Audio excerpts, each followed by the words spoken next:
Have you ever wondered what games you should keep or you should lose? Find out here at Purge Reviews. Have you ever wondered what games you should sell or you should use? Find out here at Purge Reviews. Find out on our top 10 list what games you cannot miss.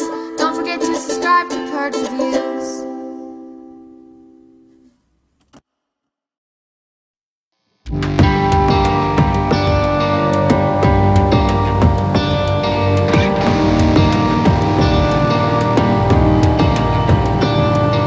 CV now stands for beautiful artwork and perhaps a lackluster game. CV is all about building your life. This is the Sims computer game and a board game. Just not that great. Really what you're doing is you're playing Yahtzee style dice rolling to buy cards. These cards will then give you symbols that will help your dice become more powerful. You're also accomplishing some goals in order to score victory points and have the best life. And at the end of the game, you could play your cards down and be like, oh, I was a student and got married and became a drunk and had 2 kids. I guess it all seems rather random, though. I'm not making decisions. Okay, I want to go to school to get a better job. It's just all kind of random. You're not going to teach a lesson with your children here, because if you're a blood donor or you get married, it's no better than that. It's just the symbols are better. Things make sense, like the CEO gives you money. If you study, you're going to get smarter. I mean, that all makes sense. But really, you roll your die and you buy probably the best cards that you can. You're not really looking at the theme very often. The artwork is beautiful. Look, this is King of Tokyo without direct fighting. So instead of fighting with somebody and direct confrontation, you're buying cards and playing solitaire and trying to score the most victory points. But it's still just King of Tokyo. Why does it work in King of Tokyo? I think the reason why it works better for King of Tokyo for me is because, ha ha ha, I'm hitting you. And you have that aspect versus, oh, I'm buying a card. And, you know, when you buy these cards, it works for you until you buy another one like it. Then it goes on top of it. It could go on bottom of it. You know, it's not going to work for me. I'm going to purge this one. I just found it repetitive. I found it boring. I didn't find enough there. I didn't find there to be very good decisions. And maybe it's not that type of game and I'm being unfair. You know, I think it relies heavily on the artwork. And I think it ripped off some mechanics from other games, which is fine, but didn't realize why those mechanics were fun. Some people are probably going to like this game. I think it has expansion, so it must be selling well. I wish this artwork was on a better game. It's so funny and so clever and so good. But if you take all of that away, you're just playing Yahtzee. And it's funny that I admit that it works in another game, but not in this one.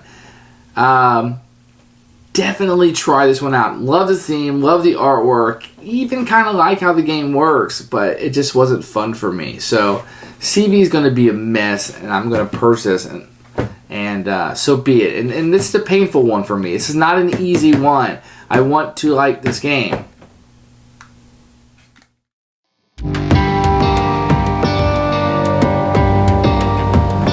Components for CV, and this is a size replica next to the Death Star. The box is extremely attractive with great artwork. I mean, I absolutely love this vampire. Very cool artwork. What would happen if once you play the game, you look back, it's like, and this really tells you about the game. So this is a really neat box. It's a pretty standard sized box. It's going to have a rule book. This mimics that. I don't like the rule book that well. Lots of white space. I mean, I think it's fine. Organized. I don't know. I just had a tough time with this game for such a simple game. There's a couple of tweaks I had a problem with. It has a custom insert, sort of. So this fits in. Here's what you're gonna get the board, and this is really just regular old cardboard. They went ahead and designed the back of it with icons from the game. And it really is just a placeholder for cards. It really doesn't do much other than that. You're going to get paper and pencil for scoring. It's a regular scoring pad. You can always print more off the internet if need be. You get a number of these chits, which I find to be completely useless. I'm not really sure what they're supposed to do other than track things that are already tracked by the cards. Question mark. You're going to get some custom dice. Let me show you what these look like. So you're going to get a number of these.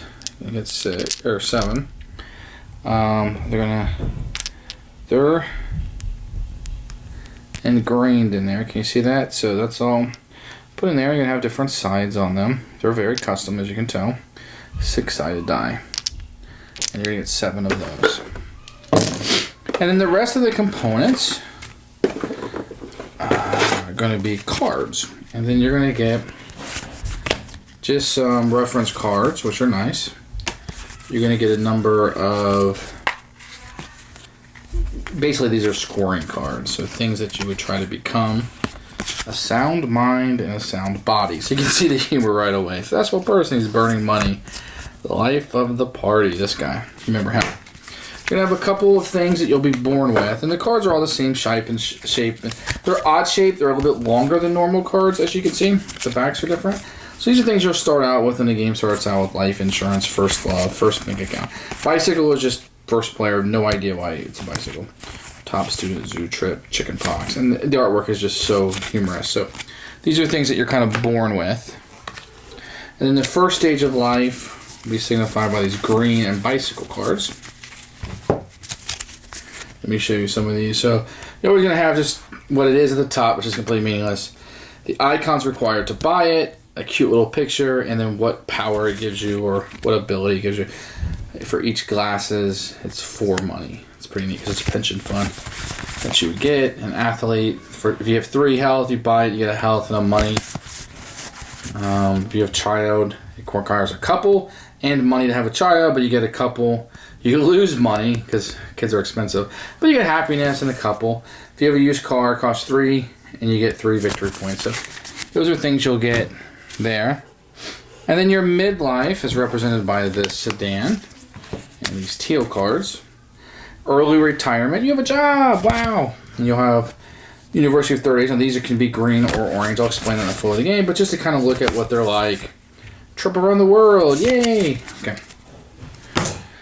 Then the last one is your old age cards. They're pink with the glasses on the back, and you'll see they get a lot more powerful here. Give you a couple icons there. They should be harder to get, but the CEO, you need all of these icons, but you get all of these. That's pretty nice. Okay, and that's really the components. Everything is really well made. I mean, there is free oxygen in this. This thing did not need to be this deep whatsoever, or really this big. It really could have been about half the size. These are kind of not needed, to be honest. They're okay. I never actually use them.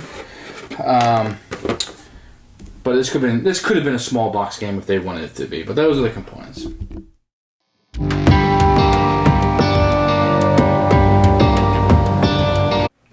I found the rules of CV to be very difficult for such a simple game. I found it to be convoluted, unclear. I actually went to a couple of videos to make sure I was doing it right. Yes, it got me to where I needed to be, but I'm not sure that... I struggle with it, and maybe that's just me. I feel like with this game and how simple it is, that probably is just me. But I had problems with the organization and the rules themselves. I don't feel like it was very clear. I hate to be so negative on this game because I want to like it so badly, but I have to be honest with you, and the honesty is the rules really stumped me a little bit. Now, this is not Civilization, the board game, or some 45-page book, but for what's there, I was confused, and I did go to videos, so I need to be honest and tell you that.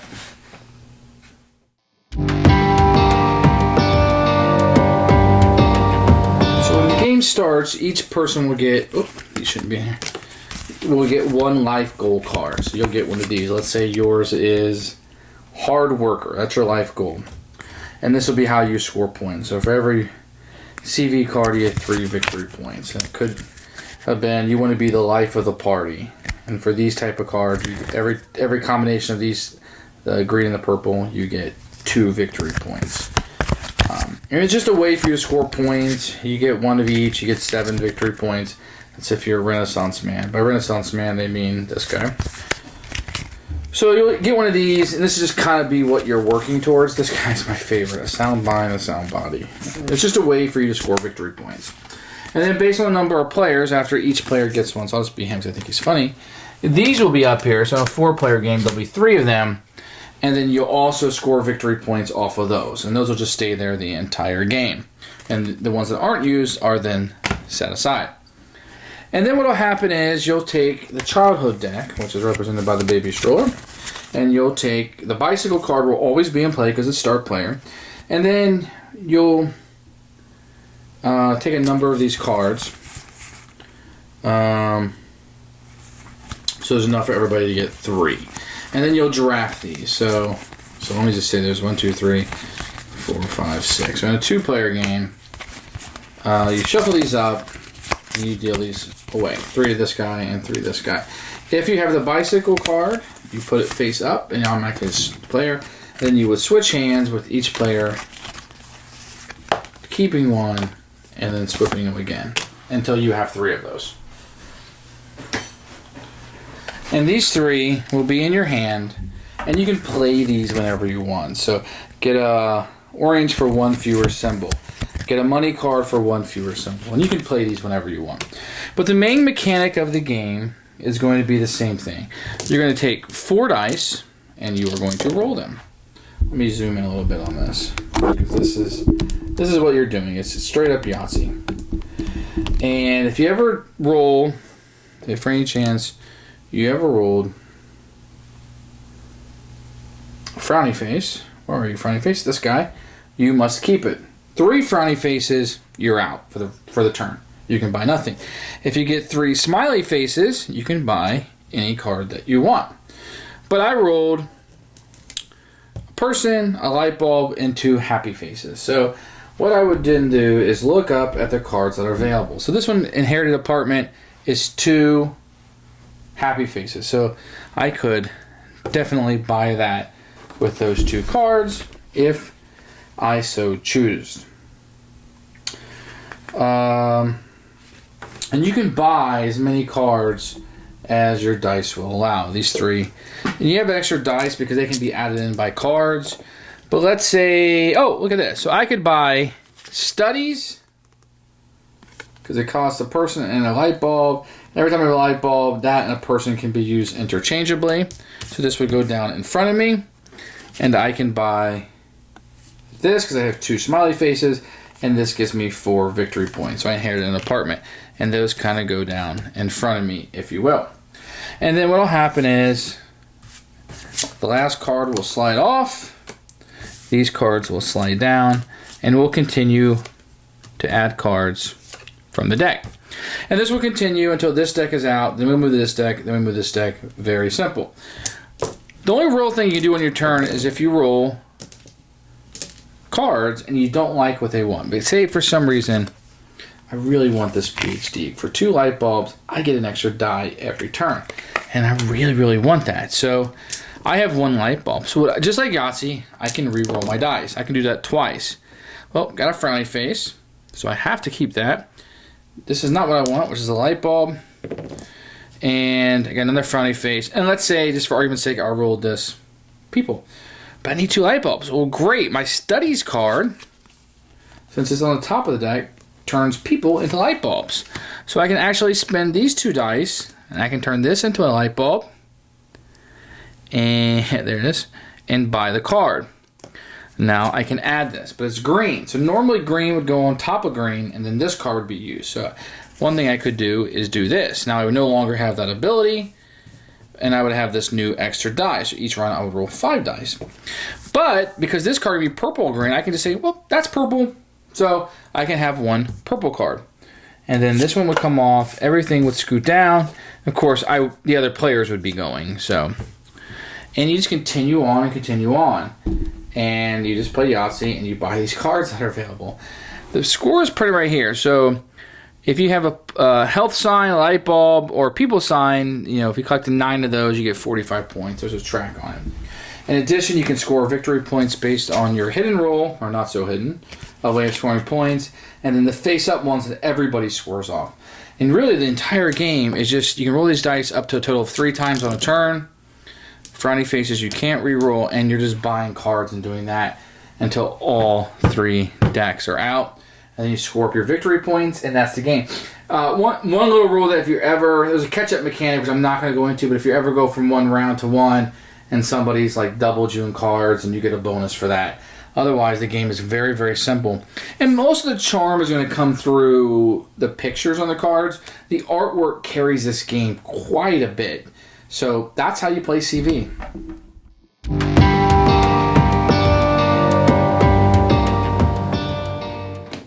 Who should buy this game? Very light gamers. I mean, you're playing Yahtzee here. I think the theme and the artwork will draw in some non-gamers. I think they could enjoy that. If you want to laugh and you want to look at the pictures and the story that it tells more than the game itself, there are some storytelling elements to it. I think that could be fun. There's a tremendous amount of downtime between turns. There can be, could be. For what this is, there can be downtime and there can be some analysis paralysis. It's not going to kill you like in a huge war game where it's 30 minutes between turns. That's not going to happen. But if you're playing 4 players, I mean, there can be some downtime for such a simple game and you just want it to move. So I might even stick with this with just 2 player if I'm going to play it. I'm going to tell you probably to try this one before you get it, or just know that you're going into an extremely simple game, that it's not going to be there. I'm going to purge it. I'm going to let it go. If the expansions made it better, then I just missed that. This is going to work for some people. Take a look at it. It just didn't work for me, and I have to be honest when I come here and I talk about games. So, for me, a miss.